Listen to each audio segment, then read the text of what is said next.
Good evening, Lake Orion. It is me, Sam Taormina. I have Pat Caputo's in the house. I am your host, and we is Between Taorminas.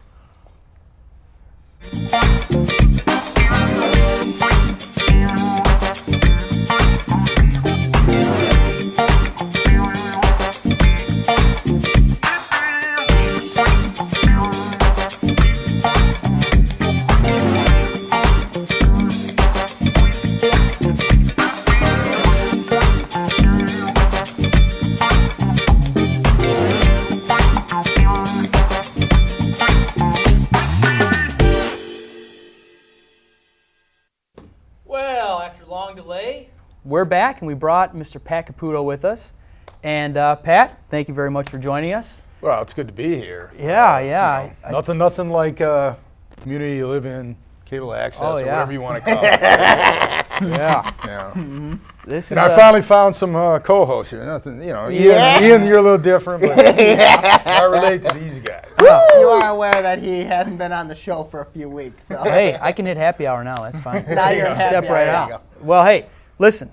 We have you on for a reason. We're going to talk a little Tigers, going to talk a little Lions. Let's first get to the Tigers. I don't know about you guys, but I feel like as a fan of this team, emotionally this has been draining.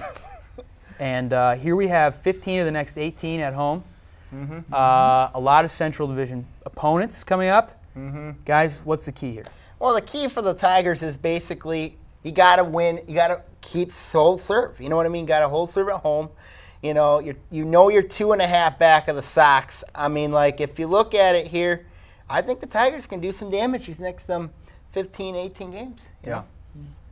Well, go ahead, Anthony. I said it from the get-go. Keep winning series. Yeah. Yet when the Tigers beat the Twins, they won that series 2 out of 3 games. You got to keep winning series. First series win in about 4 straight road series losses. It was very not encouraging with the Texas series. That was disastrous. The split with the Yankees, you know. At home nonetheless. Right. But I mean, you look at the Tigers. All they got to do is keep winning series, and it's looking more and more like you got to hope the White Sox keep losing. Right, because they're continuing to win. They're continuing to win. I mean, that's the thing. No matter what the Tigers do, winning-wise, you got to hope the White Sox lose because the White Sox will keep winning, and that's starting to become a little bit of a problem because if the White Sox keep winning and then you have the situation of the wild card. Who knows? Maybe Brandon Inge's team will take that one. Oh, God. You never know. Well, you know, the way I look at it is it's a lot different this year. Last year, their final 51 games, they played teams that had losing records, and 47 of them ended up with losing records.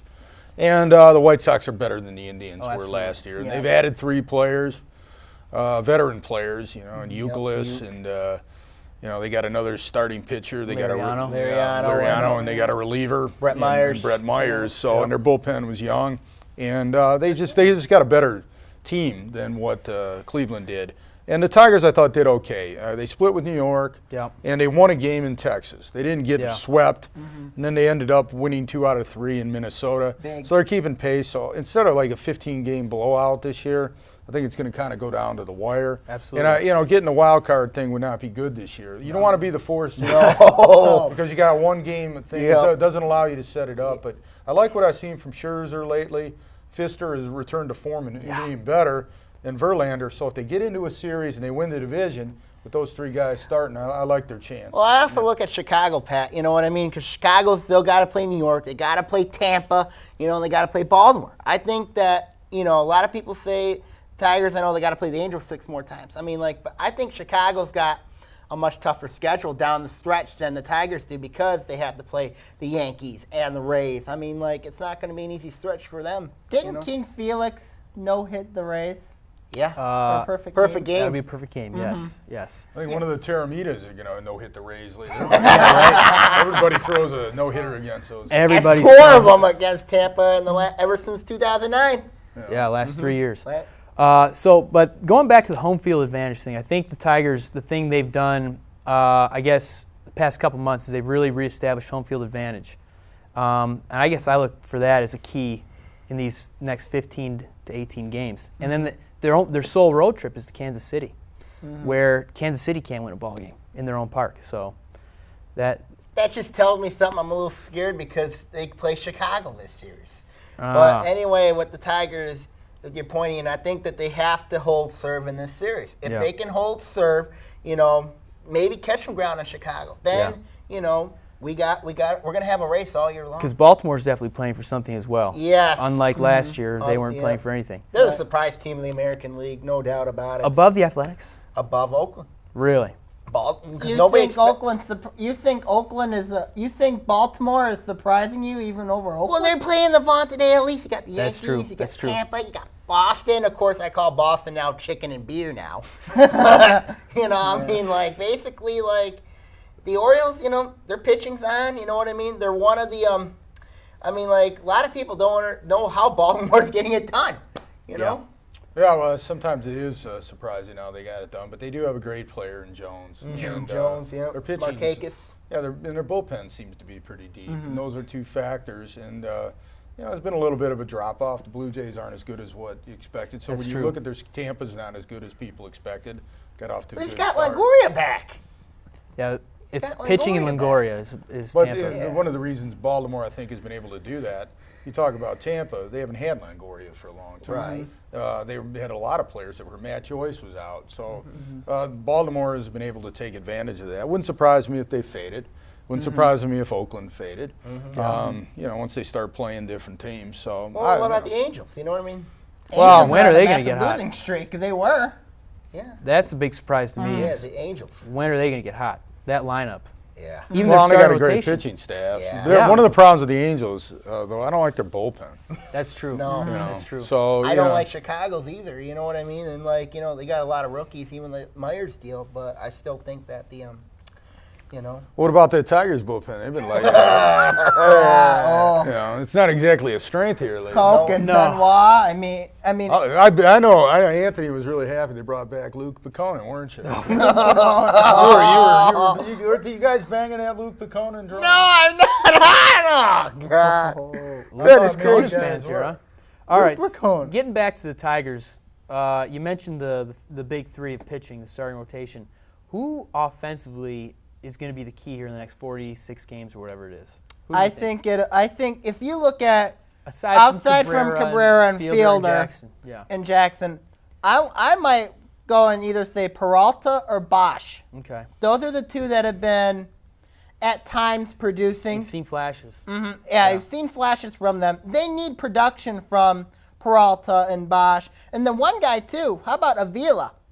I mean, Avila has not been to form. You can't name the whole roster here. We all got to say somebody. That's who I was going to say. You're going to say Avila? Avila the past month has been batting, near 500, I think. And the Bosch, I'm scrapping Bosch. I think it's going to be. You're scrapping Bosch? It's going to be crazy here. I think it's going to be Delman Young because, You've been bashing Delman Young the whole show, the whole season. He's the key in this whole series. He's going to be the key for the Tigers to make a run. Well, Delman Young, you've been bashing him. You said trade him at one point. Yeah. Well, I look at Peralta and Avila. They're like traditional numbers, batting average, RBI, and things are down. But their OPSs have never been that bad. They've kept them up over 700, which is slugging percentage and on-base percentage together. So which means there's productions there. To me, it's Delman Young and Bosch. Because they either get really, really hot or they're really cold. And when those guys have gotten hot, they've actually carried them for week stretches.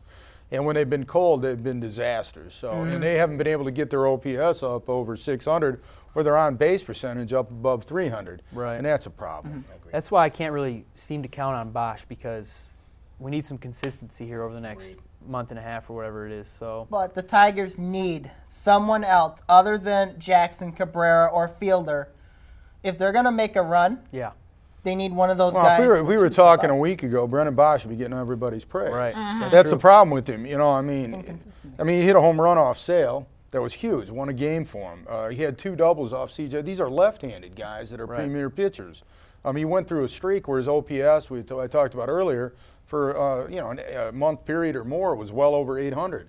and then all of a sudden, with like a snap of the fingers, he's swinging at every first pitch and making outs in key situations. And Quentin Berry should be in the lineup until he, I mean, so.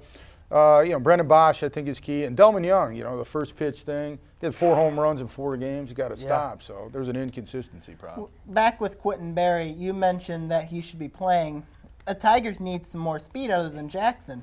Well, Quentin Berry, he's a fan favorite. And I've gotten a lot of flack for not saying he's the second coming of Willie Mays. But I think he's earned his spot on the team. And when Bosch is playing like that, at least Berry's going to draw some walks against some guys who aren't premier pitchers. He's going to get on base and steal. So you know kind of what you're going to get. He's not going to be as much as maybe what he was doing earlier. Right. But you know what you're going to get. And with Bosch, it's either going to be all or nothing. So if Bosch is not doing it, put Berry out there, see what he can do until he doesn't do well, and then maybe Bosch will take off a little bit. They, with Jeff Baker and Berry at the end of the roster instead of Don Kelly and Ryan Rayburn, they don't have to play guys who aren't producing. They got options. Same with Delman Young. They can put Baker in there at DH. Agreed. So you think it's possible that they should look into maybe benching Bosch for maybe a game? Well, they are. I don't know if he's playing today or not. I haven't seen the lineup yet. But, I know that they had enough, Jim Leyland enough.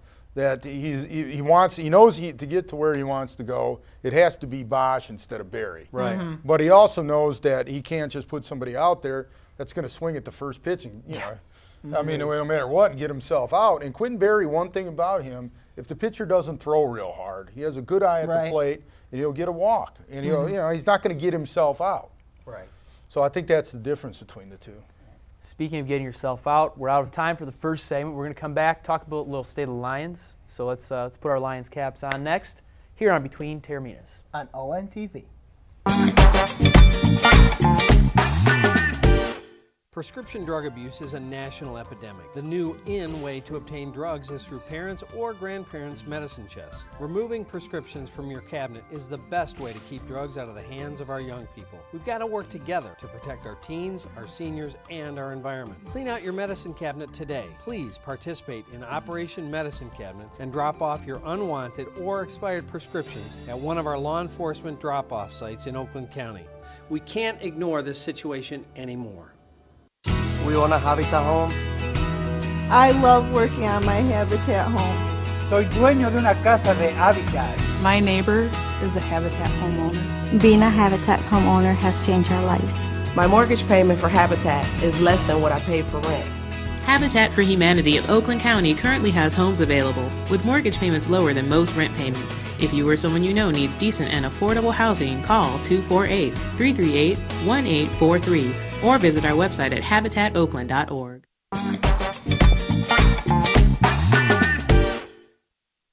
Welcome back to Between Taorminas here on Orion Neighborhood Television, where we are, if you're just joining us, we're joined by Mr. Pat Caputo.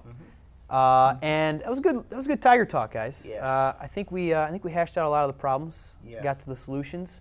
Now we have a team that's just starting, and that is the Lions. They have a game tonight in Baltimore.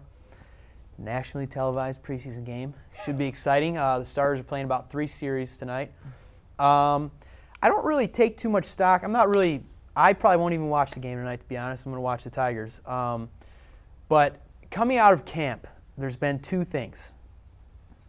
No running game, no defensive backs, no secondary help on the defensive side of the ball. It's the same thing that's going to happen this year with the Lions. I mean, it's been the same problems that they had last year. Right. Calvin Johnson's out for the entire preseason until week 1. Okay. And then the Lions, they scare me a little bit this year. Yeah. They do, especially in the NFC North. They do scare me. That's true. That's true. If Cutler stays upright this year, joining Brandon they Marshall lost again. to the Browns. Who did? The Lions. Oh, that's preseason, Anthony. I know it's preseason. Do you remember when they went 4-0 in the preseason? What they did in the then regular I remember season? what happened after that. Round of applause for 0-16, right? Yep. So, okay. Does it feel like they really haven't addressed much, though? Or is that me? Well, I think if you're a Lions fan and you observed that first game, this is what I got out of it. They ran the ball surprisingly well. And as long as Matthew Stafford's their quarterback and they've got Calvin Johnson and that core of receivers with him, they're not going to have 7 or 8 players in the box crowding the run. So they're going to be able to set up the run with the pass. There's going to be room to run. Kevin Smith is underrated. Since he sat out that year, or most of that year, and then came back, he's been much fresher, has a lot more giddy up and things like that. And I think they'll be all right at running back. The secondary is definitely concerned because Aaron Berry was going to play for them and start and be a pretty good player until he had his off-the-field issues. And this injury with Delmas is a concern. When he went out, it was a problem, and they're thin there. So it's going to be, can they get enough out of their defensive line?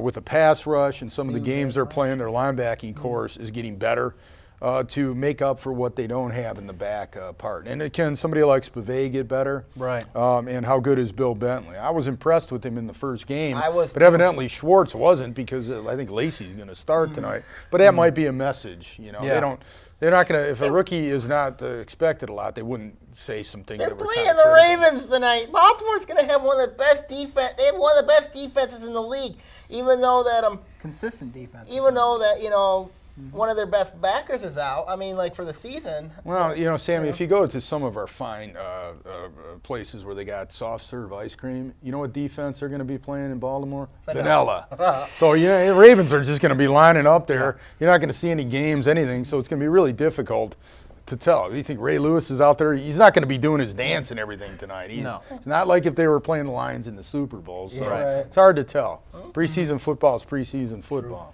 Right, obviously, that's with preseason football, they're kind of more like evaluating players more so than anything else. They're not exactly evaluating the starters. They're more of looking at the depth, the other players. Exactly. Who can play special teams. Who can play those types of positions, and obviously they have cuts coming up as well. And, I mean, it's a good chance for players to obviously make the full roster, not get cut. And I think that's what might I'd like to see Joique Bell run with the first team a little bit, something like that, and see how he does. And Ray Lewis chasing him. I don't think Ray Lewis is going to play, but you know what I'm saying. Well, let's see. I mean, like, if you look at it coming in the year, I said the Lions would be 12-4 this year. I mean, like. You still holding to that? I'm still holding to that. I think they're going to be 12-4. See, Lions 12-4, Lake Orion 9-0. I didn't say 9-0. I said 8-1. 8-1. I'm just saying that since a little homerism here. With the Lions is basically like, I look at their schedule this year, they got to play. They're going to lose 1 to Green Bay. They're going to lose 1 to Chicago. Can I call you out for a second? Who's Lake Orion going to lose to? That's what I think Chris Bell might want to know. Who Sammy says they're going to lose to? Look at that camera, Coach Bell, and say they're going to lose. No. Look at that camera. Tell Coach Bell. Bell knows. Tell Coach Bell who they're going to lose to. Didn't you just do a football preview? Yeah. Did you look him in the eye and tell him he's going to lose the game? Yeah. You did? Yeah. How'd that reaction go? He wasn't happy about it. Who do you have him losing to? Me? Yeah. Well, the crossover game week 9 is going to be really tough. I think that that game. You know what I mean? That's I remember they were playing Pontiac one year down at Wisner, and I said, I think it might be a tough game for them. They haven't played in Wisner for a long time. They beat them like 42-15. Yeah, I was at that game. Yeah, I'm sure you were. I was at that game. And I think Chris Bell kind of chuckled when I said, hey, I could have thought that was going to be a tough game. He might be laughing at you talking about him losing that game. Sammy thinks we're going to lose the game. You're not thinking they're going to lose to Oxford, are you? Nope. Uh-oh. Oh, there. No, okay. I never. So it's not Oxford. Let's see. If you look at you don't think they're losing the them year Wolves. They won the state championship. If you remember, they lost the game to Harrison, and that game actually did help them in the state championship. Well, you know what especially helped them is they didn't have to play Harrison in the state tournament. Right. That was the biggest help of them all because Harrison had not a good team that year. But Cass Tech was a lot like Harrison in a sense. Very much so. They were very, very similar, and I think that Harrison game that they played on that Saturday afternoon, it helped them for that Cass Tech game, and ultimately it got them to the state championship game against Plymouth. So I mean, in that defense, I would say that maybe a loss does help you because it does humble you for the next week, and it does go into, it helped you for one. Can I ask you guys something? Just a question. You guys are driving down Clarkson Road. I never know if I'm in Orion Township or whether I'm in Independence or whatever it is. You guys have a GPS in your brain that tells you when you cross over, right? Basically in mine, I know that. Yeah, there you go. Do you like those Wolverine helmets they got at Clarkson? No, I don't. Oh, okay. You don't think they're going to lose to Clarkson, do you? No, I think. Okay, so that's Clarkson. Okay, there you go. I think they're going to beat Clarkson. Well, I'm thinking, man, who's they going to lose to then? If they're not going to lose to Oxford, not going to lose to Clark. Aren't they the two tough I have a whole blog on my Dragon's Den blog. You can take a look at that. We've got the projections up. The Oakland Press projections are up, and we also got the Dragon Den projections up. Oh, okay. I'm just asking. You guys are the experts. I'm just, you can see it right there. The Dragon Den. Oh, here we go. Oakland Press has got This is number one on that site. Number one, he's got. Easy. Right. All right, Sam. We're live. Don't die on air. But in the past, when Sammy was put, that is funny. Yeah, the Oakland Press, they're not supposed to post theirs till I think Sunday, aren't they? There you go. Inside information got Twitter. Oh, there you go. Yes. But final thoughts. What do you guys think about the Lions this year? And guys, what do you think about the Dragons this year? Both teams are going to be good. Pat? Well, I think Lake Orion will be good. It depends on what happens at quarterback, how that sorts it out. When they're at their best, though, Orion has a defense that's tough. When they finally got through and won the state championship, what won it for them? Defense. And they ran the ball. And, and Chris Bell's got a pretty innovative offense. He likes to spread the field and do certain things. When it comes right down to it, when they play, Lake Orion's a football town, and tough football is what wins for them. Yep. So ultimately, it depends how tough they are. I think they go 2-7. Lions go 16-0. There you go. What? Wow, just kidding. Cold. Hey, listen, Pat Caputo, thank you very much for joining us. This is I know this has been a moment for this guy here. Huh? It's good to be here. Hey, Anthony, open invite. We'll pull up a chair for you anytime you want. Okay, I appreciate it. Thanks for having me. All right. When we come back, we got Sammy's call-outs and Anthony's, of course, as well. I'll be between Taorminas.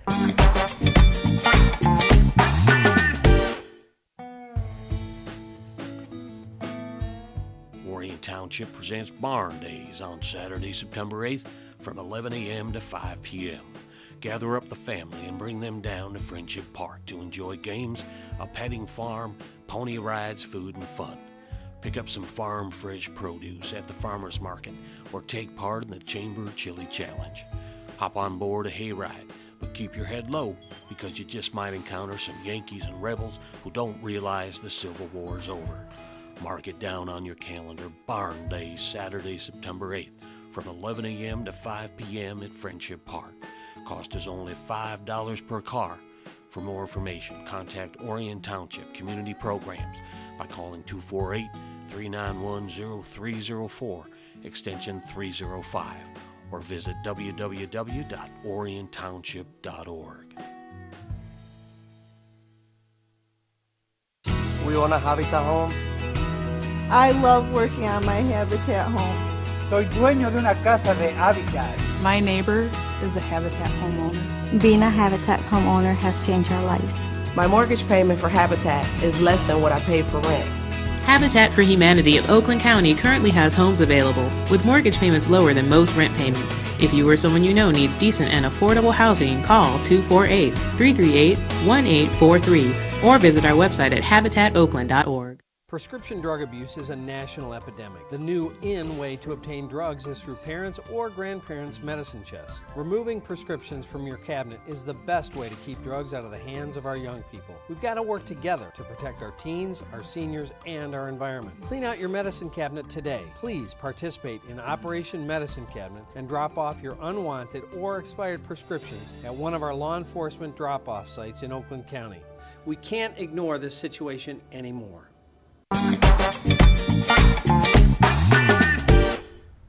Welcome back to Between Taorminas, and I would just like to say, on behalf of the whole crew here and everybody, thank you very much to Mr. Pat Caputo. It was a lot of fun, huh? Yes, it was. It was a blast. Yeah.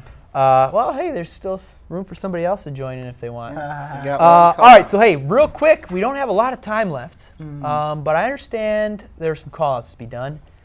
And in your case, maybe not a call-out. Let's do it. Well, ladies and gentlemen, I want to give special praise and special call out to somebody that has been a good inspiration in the community.